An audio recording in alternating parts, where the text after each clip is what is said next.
Bonjour à tous, merci d'être là sur la chaîne JNZ News RTV. Aujourd'hui, je vais vous présenter les projets de notre Miss Maria, Miss Diaspora 2025 Maria. Son projet sur la parentalité responsable et Maria a choisi d'être accompagnée par l'association Kalisoki basée à Rennes. Partie à Rennes avec la chaîne JNZ News RTV. On a accompagné les activités de cette association et du coup, je vous laisse suivre. Vous-même, je vous laisse suivre. N'oubliez pas de mettre vos commentaires pour aider cette association-là et pouvoir aider aussi la Miss pour son projet parentalité responsable. Je vous laisse accompagner. Merci, à très très très bientôt. N'oubliez pas de vous abonner. Merci.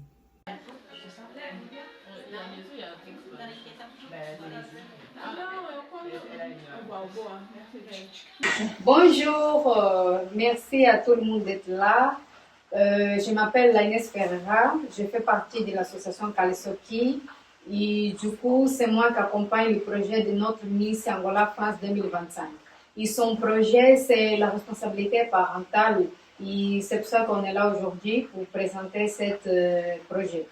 On va manger ensemble, on va discuter, on va regarder un film et après on va débattre par rapport au film.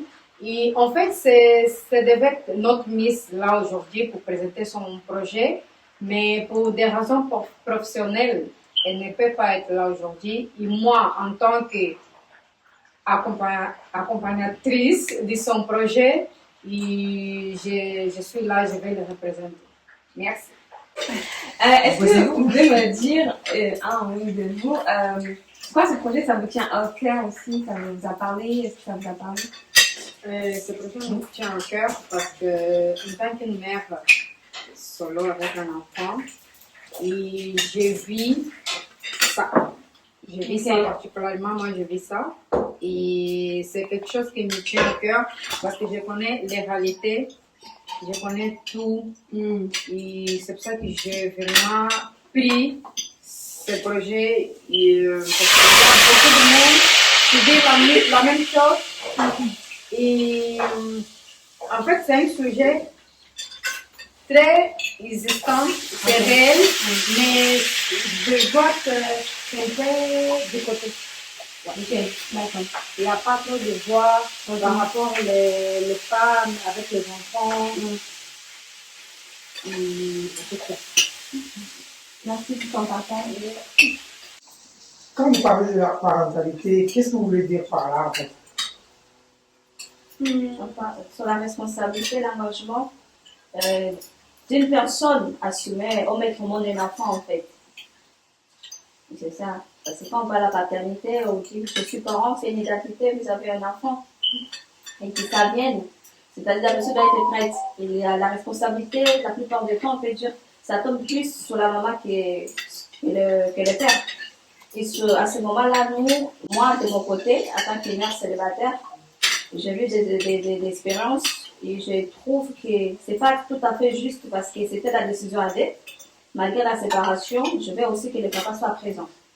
C'est pour ça, moi, de mon côté, j'ai assumé et je vais soutenir ces projets de Miss France.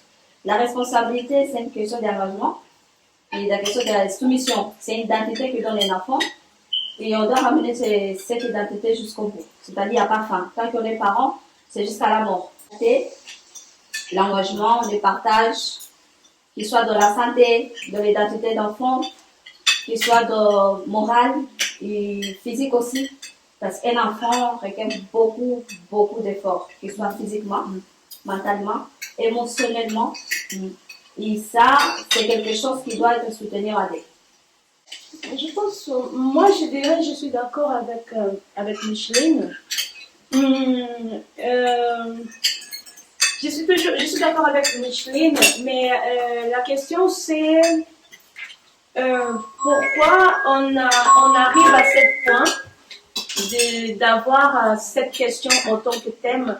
Je me demande comment cette jeune fille qui on dira quand même elle n'a pas d'enfant, elle a 28 ans, quelle expérience qu'elle a qui lui permette de nous poser cette question. Qui le permettre d'avoir un projet comme ça, tellement base de la construction d'une famille. Et là, je me demande pourquoi ces jeunes filles, elles amènent ces projets en tant qu'une préoccupation. Et avec mon expérience de vie, je suis une femme à plus de 40, j'ai des enfants, j'accompagne les jeunes. Je vois que je les trouve en tant que quelqu'un qui est conscient d'une réalité. Oui, et qu'elle nous apporte en vrai, avant d'être une problématique, elle nous apporte une curiosité à elle pour essayer de comprendre. Qu'est-ce qui se passe avec ces gens qui sont capables de presque mettre ses enfants dans la poubelle. Et là, j'ai rêvé encore la question. Est-ce que c'est vraiment juste les hommes? Cette question de la parentalité responsable, c'est pas un sujet qui tombe vraiment dans la question de la famille? Oui, dans les deux cas, ça peut tomber peu pour les hommes comme pour les femmes. Et là, je demande, mais c'est quoi le papier de la famille aussi? Parce que je dirais quand même, le même temps que ces jeunes filles est mise dans la poubelle, entre guillemets, pour ces messieurs, elle est presque abandonnée, c'est ça, pour cet homme. Et après, il y a la question de la marginalisation sociale. Et cette marginalisation sociale, dans mon coin, elle existe juste parce que dans le côté même de construction de base familiale, il manque déjà de formation. Et là, dans mon cas, moi, dans mon analyse, je dirais que peut-être ça, c'est quelque chose qui dépasse. Et peut-être on va tomber dans la question de c'est où la responsabilité sociale. Là, on va réfléchir le papier de l'État. Oui, la question de l'éducation. Quand ces jeunes filles, elle a dit, la responsabilité parentale en tant qu'héritage pour les prochaines générations, en vrai, c'est pas juste un thème que c'est pour frapper les hommes ou pour frapper les femmes. Je pense que c'est une alerte vers la responsabilité de l'État. C'est une responsabilité collective. Il faut réfléchir ensemble pour essayer de trouver une solution. Mais cette solution, c'est ensemble, je pense. Et ne pas accuser l'un ou l'autre, du coup. Ouais. Okay. Pour ces raisons, je pense que cette table-là, comme elle est, c'est une table plurielle. Elle nous répond aussi à cette question. Comment on va pouvoir aider cette jeune fille, en tant que comité, à faire son projet? C'est ça. Peut-être c'est de mettre la question sur la table pour réfléchir ensemble en tant que citoyen. C'est une question de responsabilité, je pense, sociale. Parce que ça peut arriver à n'importe qui, donc. Naturellement. Et quel moyen vous avez pour aider la Miss à mener à terme son projet? Quel moyen vous avez? Parce que vous avez parlé de l'État, je pense qu'aujourd'hui l'État il fait déjà beaucoup de choses aussi. L'État il fait énormément. C'est parce que je pense que là c'est plutôt le parent. Mais quel moyen vous avez pour que les parents ils comprennent votre démarche? Les premiers moyens déjà c'est nous-mêmes. Parce qu'on vit la réalité de la situation. Les deuxièmes, moi je trouve, ce sont les enfants. Parce qu'on va soutenir les enfants, c'est une association par rapport aux enfants. Soutenir les enfants moralement, physiquement, mentalement, qui sait financièrement, avec quelques dons qu'on va donner à l'association. Ils comprennent aussi qu'est-ce que nous attend nous-mêmes après la suite de ce projet. Parce qu'on va donner, après nous aussi on va recevoir. Parce que de mon côté, je vais recevoir un soutien venant des enfants que je vais porter à mes enfants. André a fait un live. Il a parlé, il a dit que la plupart des enfants qui subissent, soit de l'absence de leur père concernant la paternité, ils ont des séquelles. Soit ils deviennent, voyous, soit ils sont qui fait des harcèlement scolaire, soit des enfants qui manquent, qui ne peuvent pas exprimer. Oui, je pense que notre Miss Maria, il a la capacité de nous représenter et aussi représenter plusieurs femmes de notre communauté. Je pense qu'on peut l'aider en promouvant des ambiances. Tant que nous tous, on a des histoires. En tant que maman, les autres sont pas maman, les autres ils sont maman avec leur papa. On trouve aussi beaucoup de difficultés.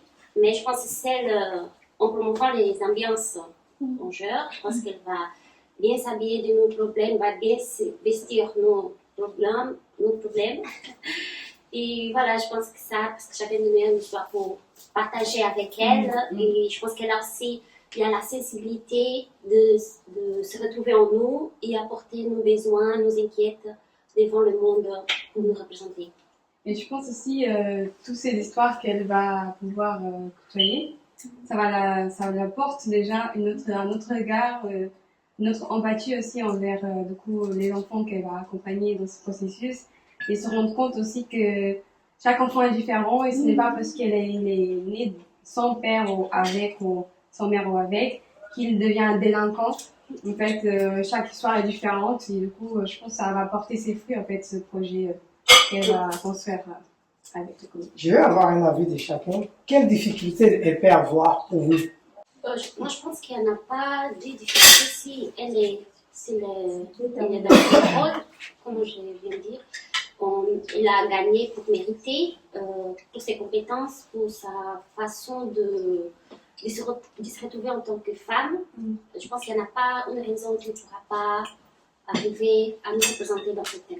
Je me dis que vu que c'est une personne qui est issue d'une famille monoparentale, généralement c'est les parents qui s'expriment sur ce sujet. Là, c'est intéressant que ce soit l'enfant qui s'exprime sur ce sujet. Donc moi, je pense qu'effectivement, elle peut rencontrer des difficultés à des endroits où certains enfants peuvent se sentir isolés par rapport à ce qu'ils ont pu vivre.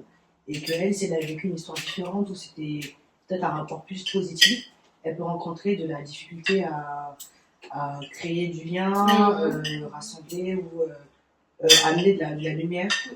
Donc après, je ne me fais pas de soucis par rapport à elle, par rapport à ça, mais je pense qu'elle peut porter la voix à travers son histoire et qu'elle peut amener d'autres récits de vie aussi et que ça peut aider, ça peut répondre plus de positivité et plus d'espoir aussi. Je pense, moi je pense que juste le fait de mettre ça, ramener ça en tant que son drapeau de projet, ça montre déjà que c'est une jeune fille qui est capable d'identifier, de faire l'identification des points d'urgence dans une société. Et le fait de le mettre en lumière, je pense que ça montre ça montre à moi qu'elle est sûre que c'est pas un sujet facile de mettre sur la table, mais le fait de le mettre dans le contexte de Miss, elle l'apporte en tant qu'un sujet collectif. Et peut-être la difficulté devra être présente, celle devra être autant que dans un point, comme un sujet individuel. Mais là, elle le met sur la table autant que Miss, autant que représentant d'un peuple.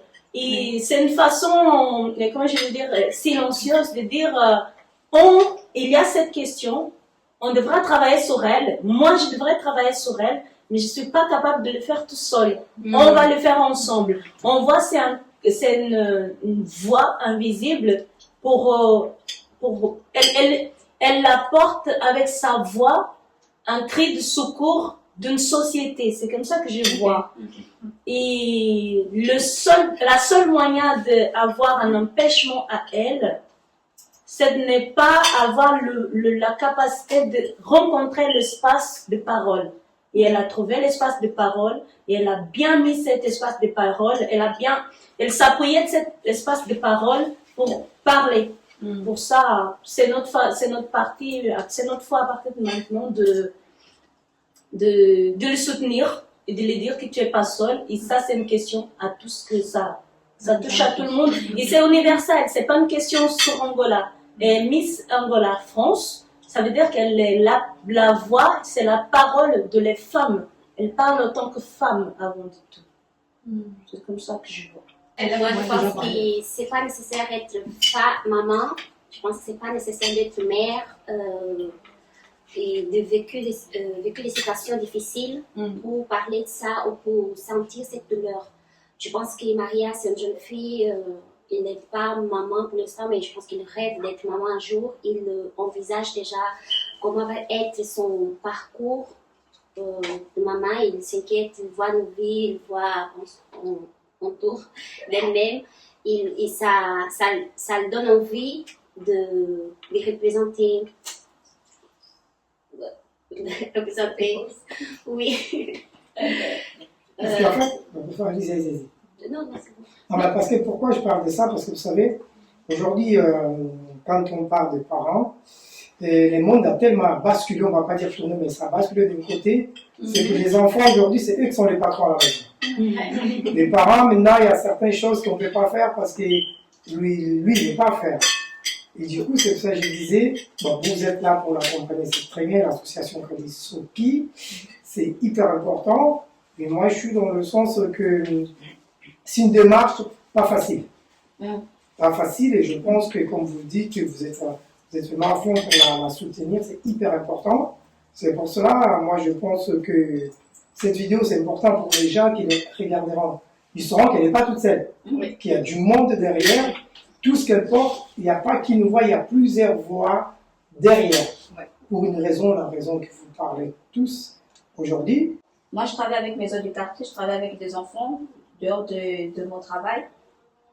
Et j'entends parler beaucoup sur la paternité, beaucoup sur des enfants qui vivent dans un couple, dans un foyer monoparental. En fait, c'est pas facile. Alors, par rapport à ce projet à Maria, moi, j'envisage, à travers de les quartiers, qui est Maison du Quartier là-bas, préparer un événement.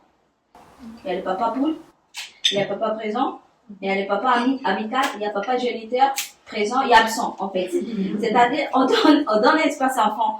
C'est-à-dire que ton père est qui? Ah, mon père est juste mon père. Tu vois, essaie de comprendre avant d'aller dans ces sujets, en fait. Parce qu'il y a personne qui va demander, il est où ton père? C'est qui ton père? Il ne veut pas parler, en fait. On va pas l'aider à définir une identité parentale qui lui-même ne connaît pas, en fait. Il faut donner des gens l'espace à l'enfant de comprendre. Si je parle de mon père, je ne parle pas de mon beau-père, en fait. Parce qu'il ne va pas aller parler de son bon-père par rapport à son père. Peut-être son père, c'est un père géniteur qui est parti. Et son père présent, absent. C'est-à-dire celui qui paye passer alimentaire, mais jamais là.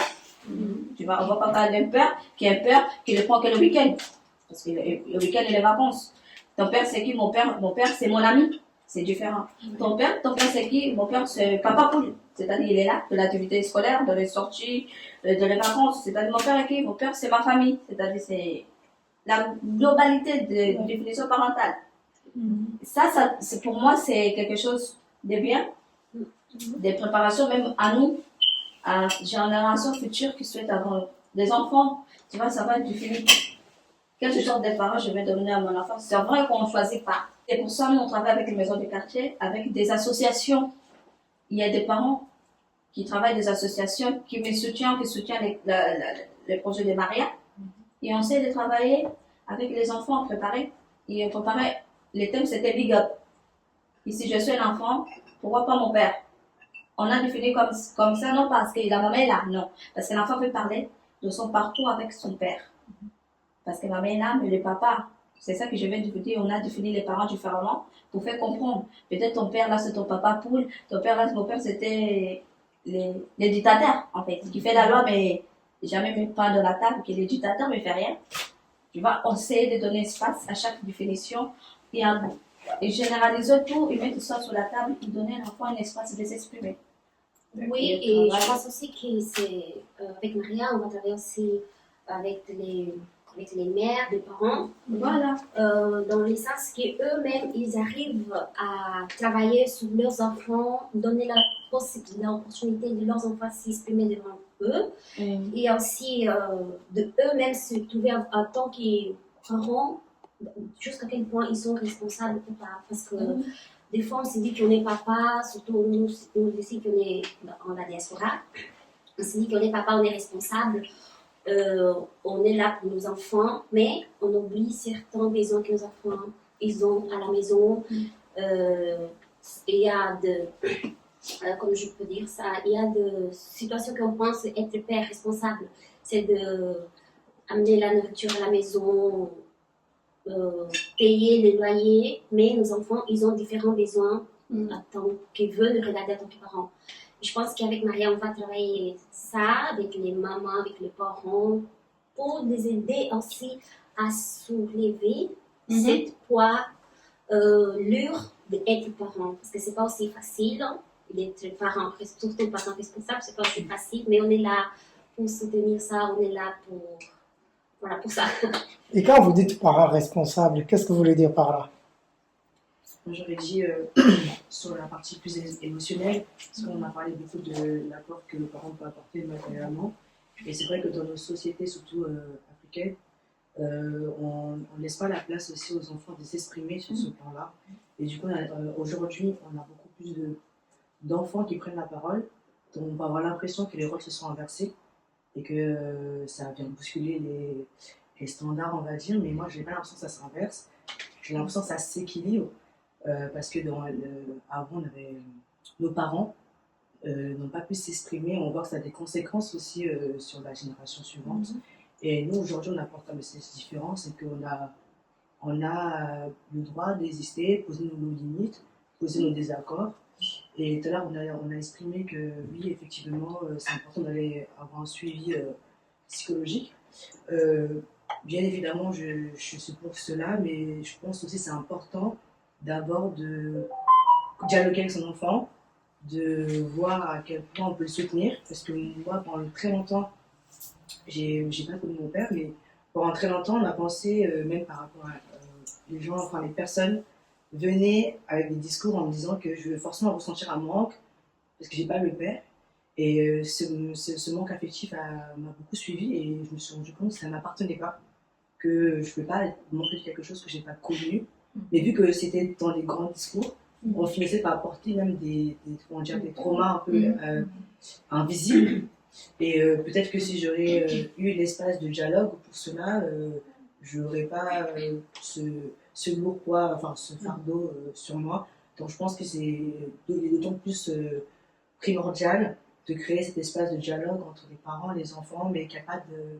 qu'on rétrécit les hiérarchies et qu'on essaie de mettre l'enfant au même niveau, bien évidemment avec le respect et qui rentre en compte. Mais je pense que Maria, ça va être aussi un rôle important de dialoguer autant avec les mères qui sont seules et aussi aux enfants, si on a la possibilité de créer des activités, des ateliers qui réunissent les deux. Ça peut être un bon pont, je trouve. Et je pense pour répondre à la question, qu'est-ce que ça veut dire de parent? En fait, être parent, c'est un état d'être. On ne peut pas définir taxativement ce que ça veut dire, mais je pense être parent, chacun de nous, c'est de se permettre s'habiller de ce titre d'être parent avec toute la difficulté qu'on a et qui apporte ce titre d'être parent. Et savoir qu'on peut regarder ça d'une manière légère, d'une manière qui ça nous permet aussi d'être soignés.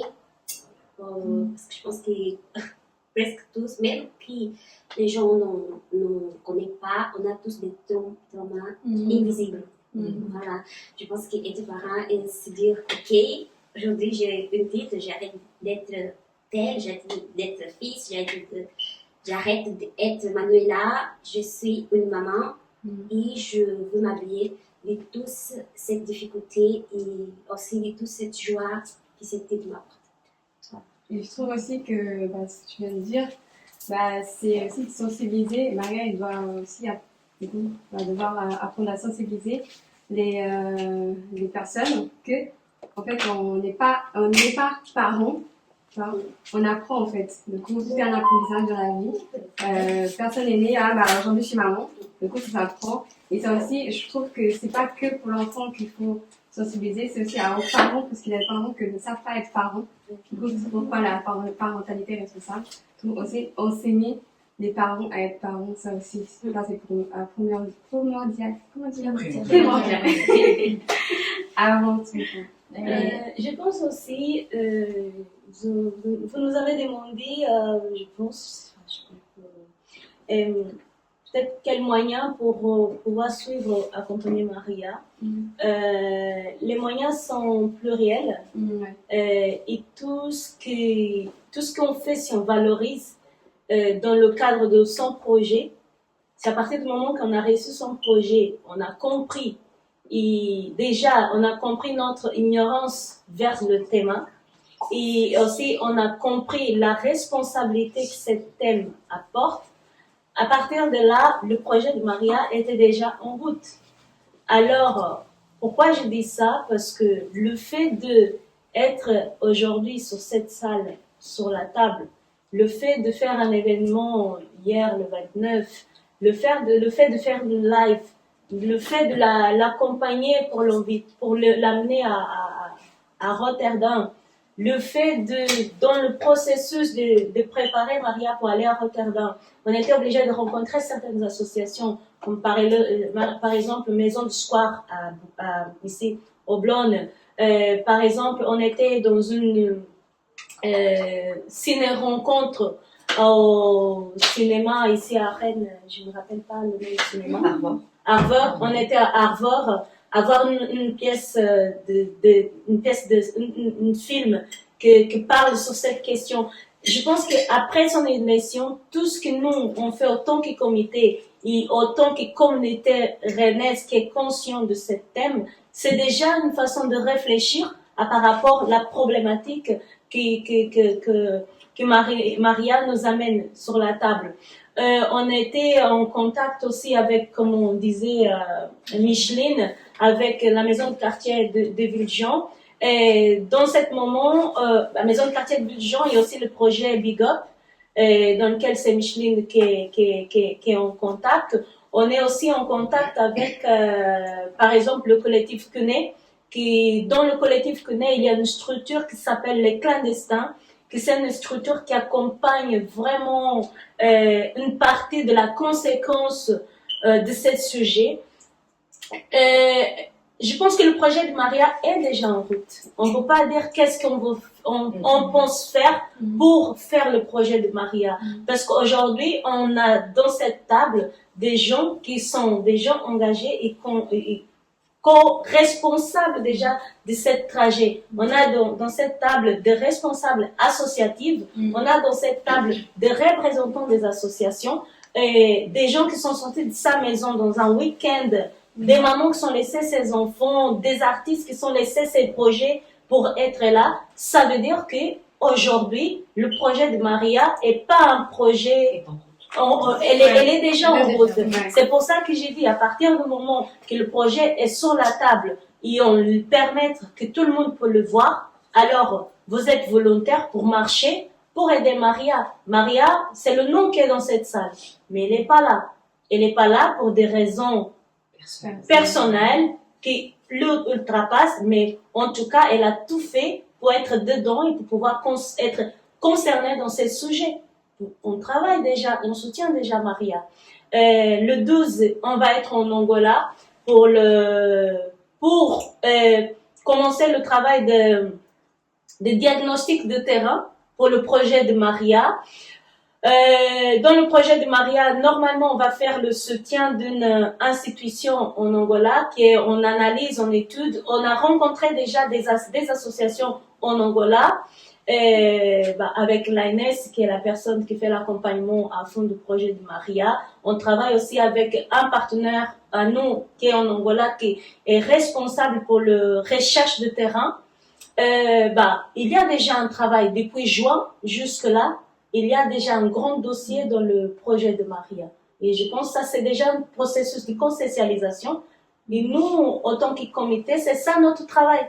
C'est de préparer, d'aider cette jeune fille, de lui faire comprendre que oui, vous avez fait un bon choix, regarde la mobilisation que tu fais, et après le fin de son mandat, on croit qu'elle va être prête à suivre son chemin, mais le plus important, c'est tout le monde qu'elle a mis sur la table pour pouvoir parler sur ce sujet. Et aujourd'hui, à Brûle, tout le monde sait c'est qui Maria, et c'est quoi son projet. Le projet est en route déjà. Ouais, moi, ce que j'aurais à dire, c'est que en fait, la parentalité, ça concerne vraiment tout le monde. Ouais. En fait, que c'est politique. Et donc, ça concerne. Enfin, c'est à travers la parentalité, il y a des questions de comment on vit ensemble, comment on fait la place à chacun. Ce que disait Sam, voilà, comment on fait la place aux enfants, à la parole des enfants, comment on fait la place aux personnes qui élèvent seules, qui élèvent dans d'autres parentalités aussi, parce que là, on parle d'un papa et une maman, mais il y a plein d'autres parentalités qui existent à travers le monde. Et c'est hyper important en fait d'avoir cette vision qui est profondément humaniste en fait. C'est comment on aime les êtres qui vont nous succéder, qu'on en ait ou pas en fait. Moi j'ai pas d'enfant, mais ça me concerne. Et pourquoi je te demande? Parce que, en vrai, Marie je dis toujours que Marie est le collectif Ubuntu. En vrai, Marie, c'est une citoyenne de Rennes, c'est un citoyen attentif. Elle est passionnée pour la vie, pour la beauté, pour les jeunes. J'ai dit ça parce que, en vrai, tu vas pas rencontrer Marie dans une grande soirée, mais toujours sur la base de la construction d'un projet, sur une table de discussion, Marie sera toujours présente.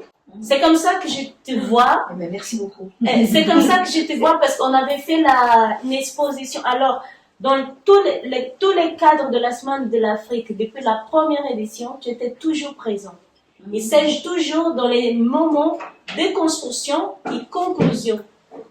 Ça veut dire que tu n'es pas là dans le bazar, mais dans le moment des conclusions.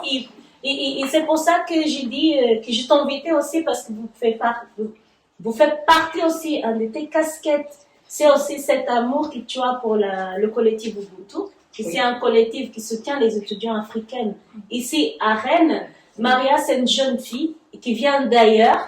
Et pour ça, je t'invitais parce que même que tu dis la seule chose que je sais faire, c'est faire la musique, c'est aussi avec la musique que tu penses à nous. Ouais, pour ça, merci tu as quelque chose à dire. Je suis citoyenne de Rennes, j'aime beaucoup. Mon passeport, citoyenne de Rennes.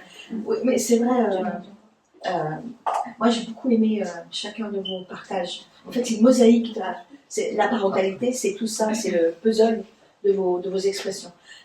Moi, je suis pas maman. En tout cas, je n'ai pas été mère. Je ne suis pas mère, mais je suis maman quand même. Parce qu'il y a des mamans, des femmes qui mettent au monde un enfant, elles ne sont pas mamans. Elles sont juste mères. Et elles élèvent un enfant comme elles élèveraient un mouton. Voilà. Elles donnent tout ce qu'il faut, mais elles ne donnent pas l'essentiel, l'amour, l'attention. Voilà.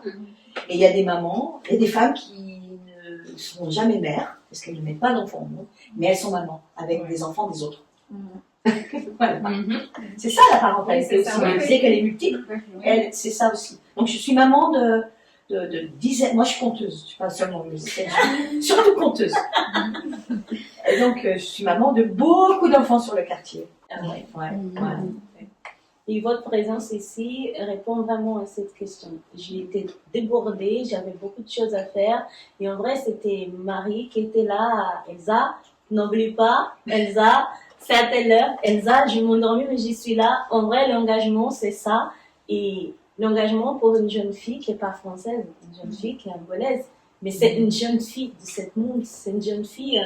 Je pense que toi, quand tu vois à cette table, tu vois un avenir que tu rêves que pourra être mieux que le mien.